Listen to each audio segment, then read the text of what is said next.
Hi, everyone.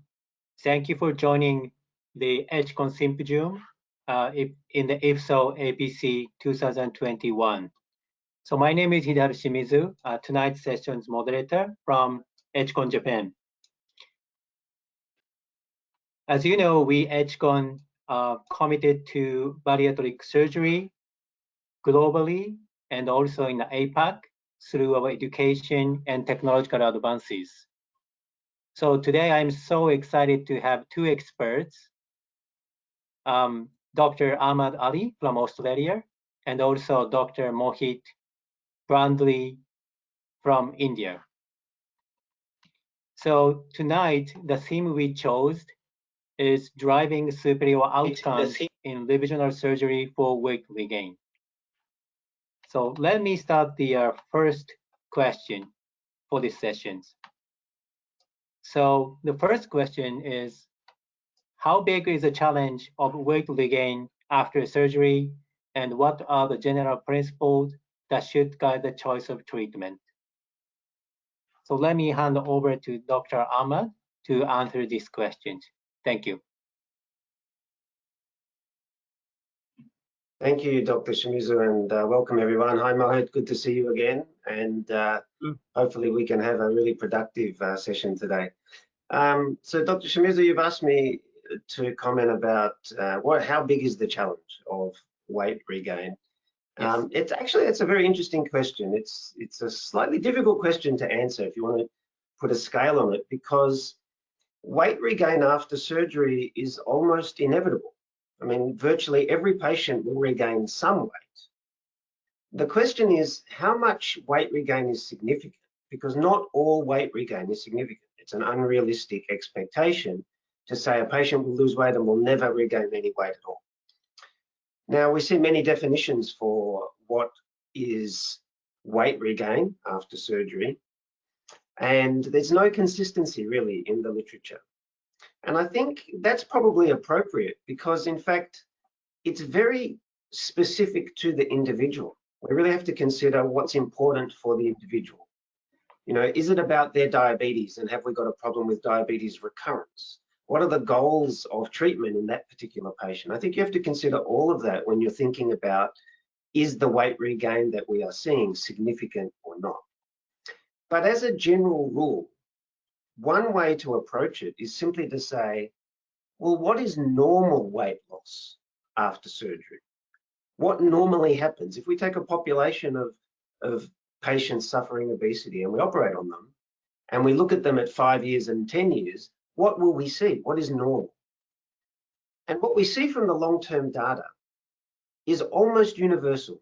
It's been shown in virtually all of the long-term studies, and that is that we see initially very good weight loss with a peak around about 18 months or 2 years, where the maximum weight loss is, the nadir, if you like.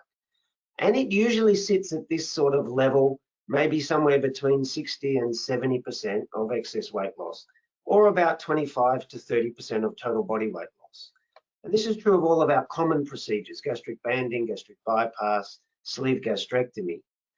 To achieve more weight loss than that at the nadir, we really need more aggressive operations like biliopancreatic diversion, or perhaps some of the newer operations we're talking about now, SADI and SASI and so on.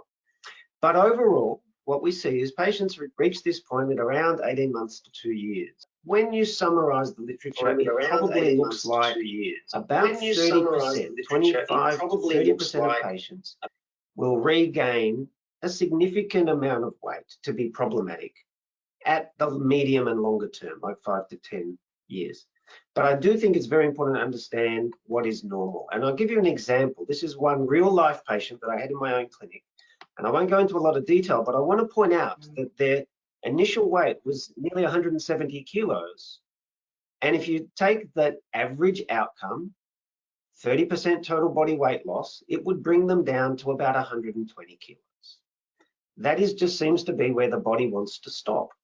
So this patient had surgery back in this time. It was a gastric stapling. They lost weight. They actually lost appropriate weight, but the patient had unrealistic expectations. Maybe the surgeon did as well, and they went on and did another procedure. They called this insufficient weight loss. But actually, it's about what you would expect to see. And so, yes, the patient lost more weight, but you see over the longer term, see what happens? They come back to that expected weight loss because that's the physiology. And the patient's unhappy, so someone intervenes again. And there's another operation. And there's a little bit of weight loss, but most of the weight loss is actually because of a complication. The problem is now this patient who started at 170 kilos thinks that this is normal and realistic, and it's not. This is pathological. And so now they're regaining weight because the band's been removed and they're starting to panic. And they come and see me and they want another revision after all of this surgery. In regards to the general principles, the way to approach it, I think, is very similar around the world. We first establish that this is problematic weight regain and avoid blaming the patient. We know this is a disease of physiology. Obesity is a chronic disease. There are going to be relapses. And then turn your attention to multidisciplinary assessment. Use your dietitians and your psychologists and your nursing staff to assess the behavioural elements and correct these first. But also, yes, assess the physiology. And by that, I mean not just anatomy. Anatomy is important. Here's a sleeve gastrectomy with what we call a CAT scan with bubbly barium, if you like, a CT phys, we call it here. I'm not sure, Mohit, if you call it the same or not, but this is a very useful test because it shows compliance of the sleeve, dilation. It's not just volume, it's about the way the sleeve stretches when it's stressed. And you can see it's got a high volume in that compliance. So that's anatomy, but what's happening to the patient? Are they feeling hungry? Is hunger a problem? Because that's the physiology we're targeting. So we make all of these assessments and we step our treatment in each of those phases I recommend. Mohit, how does that sit with you? Is that a similar approach that you have? This is what we do mostly in Melbourne, Australia. Thank you, Ahmed. It's a great presentation you have made, and your approach is perfectly fine. Obviously, we need to assess a lot of these factors before understanding that whether it's a metabolic failure, it's a physiologic failure, or it's a technical failure. So yes, and multidisciplinary team plays a very crucial role in assessing the psychology of the patient as to what is happening. I usually would say that in almost 70 to 80% of these patients, the conservative management would not work, because we have weight regain happening because of metabolic failures where we cannot do anything about it. And they are probably the toughest ones to deal with. We don't have an anatomical failure or a technical challenge there, but we have something called as a metabolic failure, and then that becomes a very complex situation, and the assessment has to be very thorough. So I agree with what you said. Yeah, absolutely. Thank you so much. Thank you for the experts for explaining the details. So let me move on to second questions we have here. So how do you surgically deal with the weight regain after 3 blue and white gastric bypass and 1 anastomosis gastric bypass? What does your data suggest? So can I go again to Dr. Ahmad to answer this question? Yeah, thank you.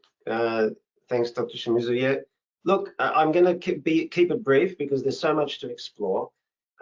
Weight regain after sleeve is probably going to be the commonest problem that we face over the next 5 to 10 years because it's the most frequent operation. Again, from the general principles, I would approach it by saying, look, address the behavioural issues. I find, and I'd be interested in Dr. Mohit's view, most of the patients that regain weight with sleeve, many of them are snacking and grazing rather than eating proper meals. And this is always an enemy of surgery because it doesn't induce the satiety, it doesn't control the hunger. So they're not using the signals that are there. I think it's very interesting. This is much more common with sleeve than it is with bypass, this snacking, grazing behavior. But again, I would be doing the anatomical studies in association with assessing their physiology and their metabolic compliance. And look, in my experience, I really have to say that rarely is a complete re-sleeve in order or even possible. There are not many cases that I would see that are like that. And, you know, there is an association with potential complications. We tend to move towards bypass type procedures.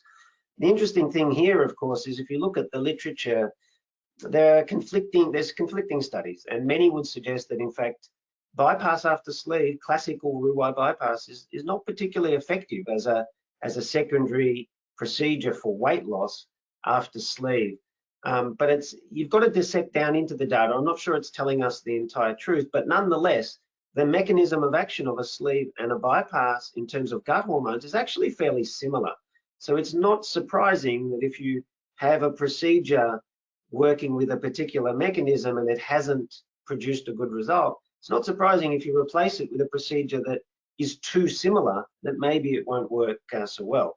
And I think you really have to distinguish there between poor weight loss and initial good weight loss and then weight regain. I think the two are different, particularly if you have definite anatomical changes.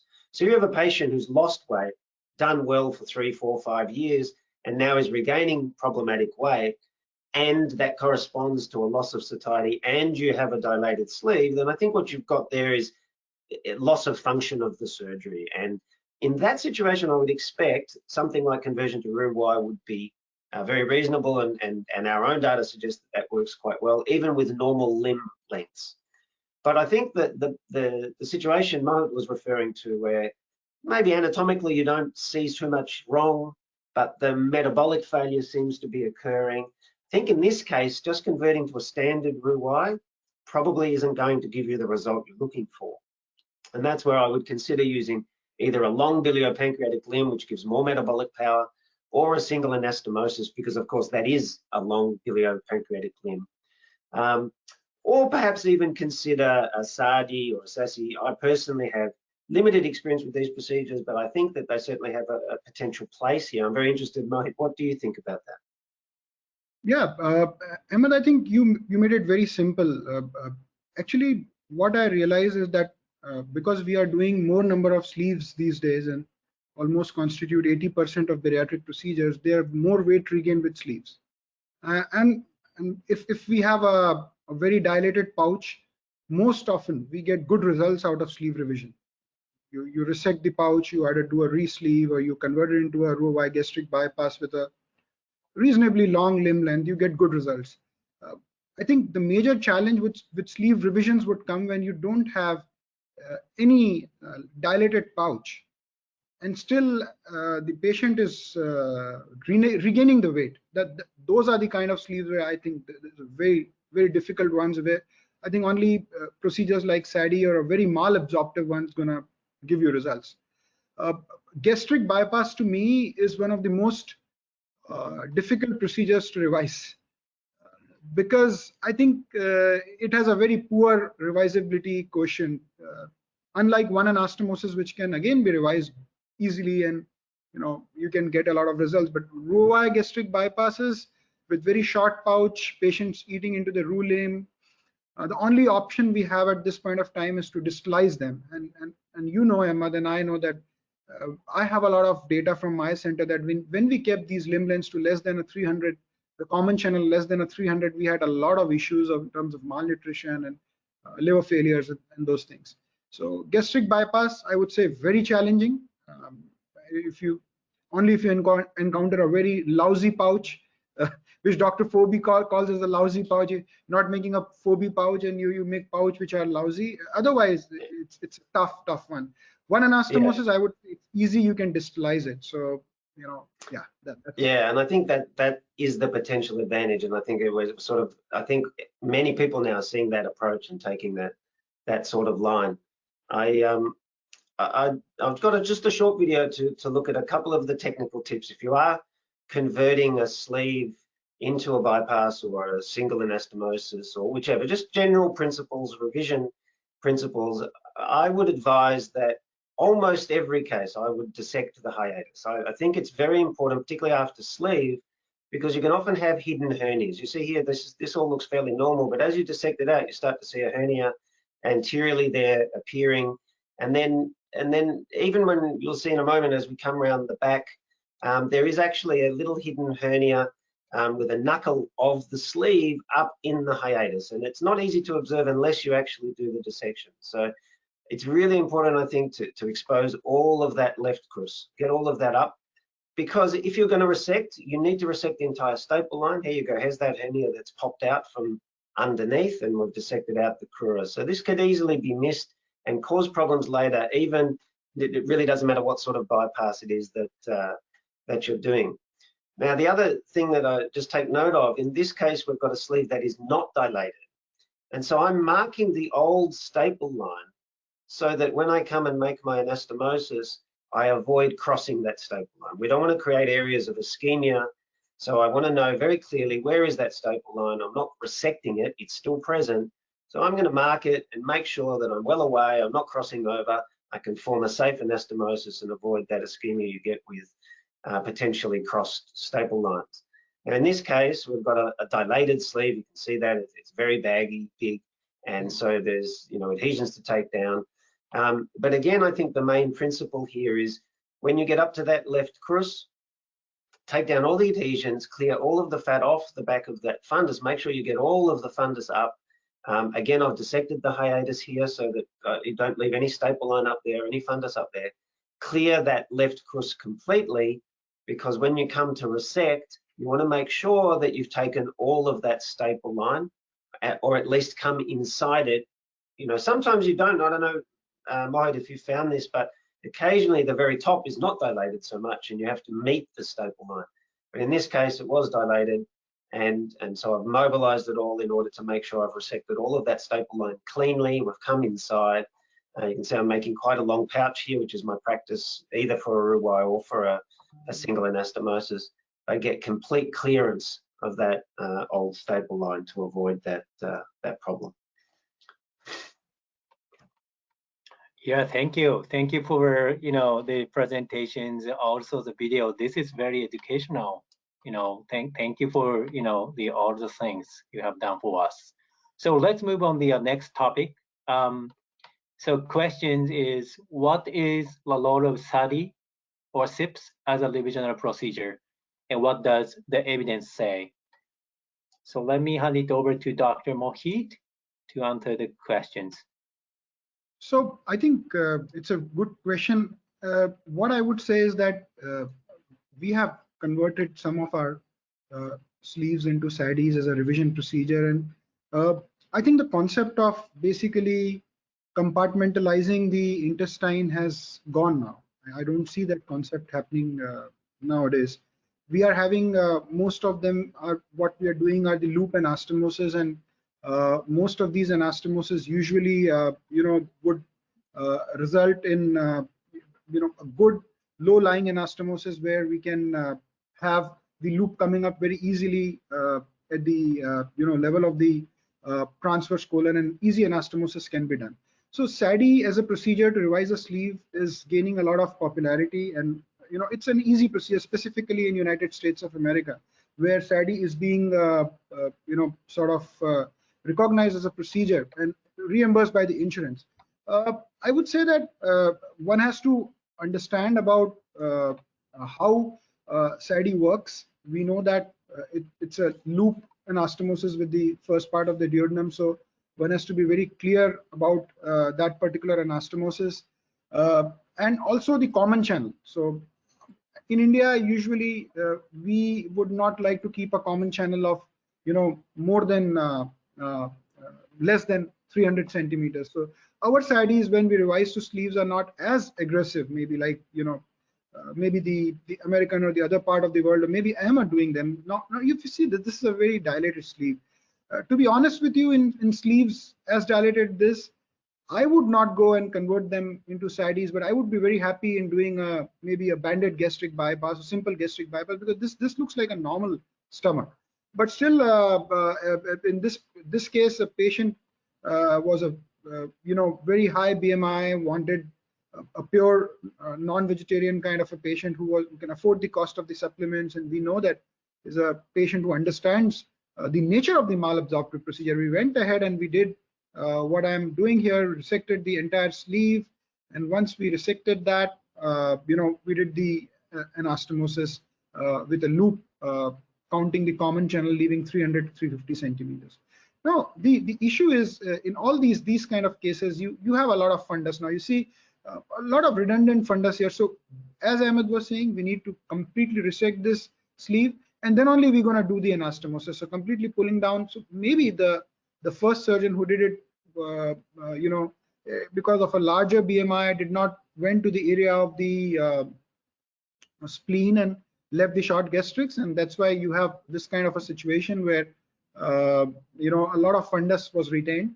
Again, my job and my responsibility in this particular case is to come down there up to the pylorus and also go up there proximally as much as possible, so that I can completely make a nice sleeve.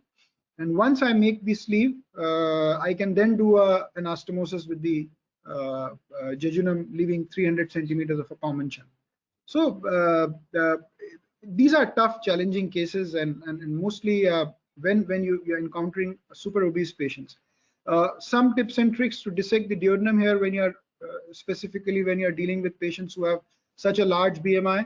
I usually try and avoid, because we do a lot of retrogastric dissection close to the duodenum. So I take a cuff of 3 to 4 centimeters, and before even doing the duodeno-jejunostomy, I would make a sleeve. So just like this, we use a 38 French bougie, make a tight sleeve here, and then take the loop up. So here we are using the GST technology, and I'm a big fan of this technology because I believe that it's the most safe staplers available in the world as of now, and we've been using them since a long time now. Again, as I said, 2.5 to 3 centimeters of a cuff, and then this depends upon how you want to do it. You may go to the common channel 300. You may calculate the length of the entire bowel. Okay. Thank you. Thank you for the discussion. So let me go to the next questions. So Roux-en-Y gastric bypass versus one anastomosis gastric bypass, which is called mini gastric bypass, as a rescue procedure after sleeve gastrectomy for the weight gain. So what does the literature say, and what is your experience? Please tell us your thought, Dr. Mohit, please. Yeah, so very interesting question now. One anastomosis versus the conventional gastric bypass. To be very honest with you, we have a lot of data on this particular thing. So and as you can see, we do a lot of these procedures, but almost close to 600 of these we have done, and this data suggests that revisions are there, they happen, and most patients will require surgery, as we already discussed. So you see, we converted most of our sleeves into banded gastric bypass rather than a conventional gastric bypass and MGBs. And my experience is that the more successful procedure in my own series was a banded gastric bypass than the mini gastric bypass, and we had better weight loss with the banded gastric bypass group. The mini gastric bypass group, if we kept the limb lengths to more than 350 centimeters in revision procedures with a common channel of 300 centimeters or less, our results were better. But if you convert a sleeve into a mini gastric bypass without giving malabsorption, and your limb lengths are routine, like less than 200, the results are very poor. So if you ask me very specifically comparing both of them, in our series, we never converted a sleeve into a conventional bypass, so I can't share that experience. But banded gastric bypass with a 150 centimeters BP limb has given very good results. A mini gastric bypass with 350 centimeters of a BP limb with a 300 centimeters of a common channel, a minimum, has given us very good results. That's what I had in comparison. If we do a normal gastric bypass without a band and do a mini gastric bypass with a shorter limb length, less than 200, we have had bad results with them. But thank you so much. Thank you for the great discussion. So maybe let me start the maybe final questions for experts. So it's obvious to see the more complications in the revisional surgery than primary surgery. So you are the experts. So what I want to ask is, especially, what is the role of technology in preventing some critical intra-op complications in the revisional surgery? You can comment on the typical intra-op complications, as well as role of technology if possible. Can I start from Dr. Ahmad? Yeah, thanks, Dr. Shimizu. I think the complications that we see in revision surgery are similar to primary. We're still concerned about bleeding. We're still concerned about leak. We're concerned about damaging other organs, and that's where revision surgery starts to become more critical, because of course you have adhesions, you have deformity of the stomach, and so it's very easy to cause problems, perforation of the esophagus and so on. So landmarks are really important, dissecting out that hiatus. In terms of technology, though, I think it comes down really to good vision. You need good laparoscopic vision, good laparoscopic cameras, and high definition resolution magnification. You can argue about robotics. Robotics certainly gives good vision. You can argue whether it's safer than good laparoscopic surgery. I don't think tonight's the forum for that. And then you want good, reliable, quality equipment. Your staplers, your hemostatic devices, particularly because you're dealing with tissues that are going to be more prone to failure of healing. You want everything in your favor. So the less tissue trauma you create in creating those anastomoses, the more precise the stapler mechanisms are, the less thermal radiation you get from your instruments, the quicker they operate to seal and cut. So, I think there are the things that I think about when I'm doing laparoscopic surgery. I tend to favor, for that reason, the harmonic scalpel, particularly the newer versions. They're very rapid, they're very secure. If you use them well, they're excellent dissecting instruments. They're very precise, and they're easy to use. And so I favor those. And as Mike pointed out, the Ethicon staplers, particularly, I like the powered staplers. I think are just very easy to use. They're very precise. You get very good tissue feedback, and so these are this is the equipment that we have that I think provides that. There are other technologies, of course, that can treat complications. Perhaps Mohit likes to talk about that or make some comments as well.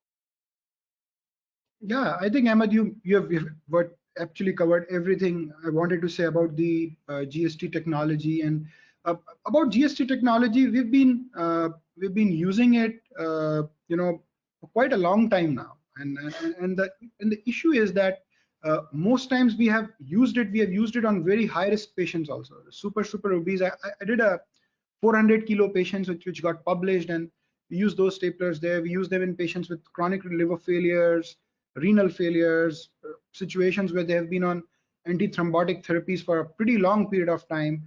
But what I realized was that never we had a problem of bleeding, re-exploration, and things like that. So I think the technology of stapling has gone to a level where safety of bariatric surgery has increased tenfold, and this rapid development has happened in last 5 years, I would say.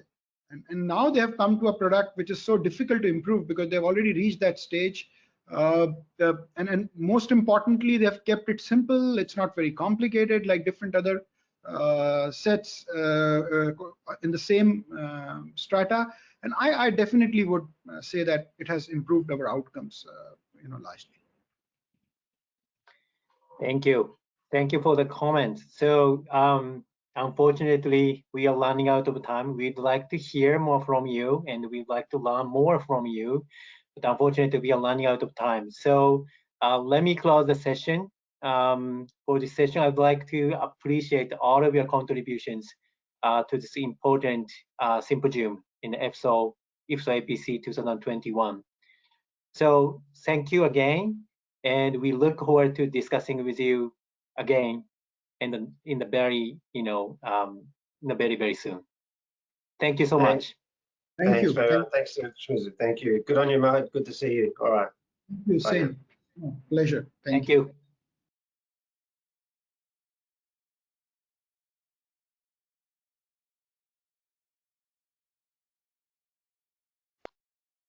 Thank you all for joining the Ethicon sessions.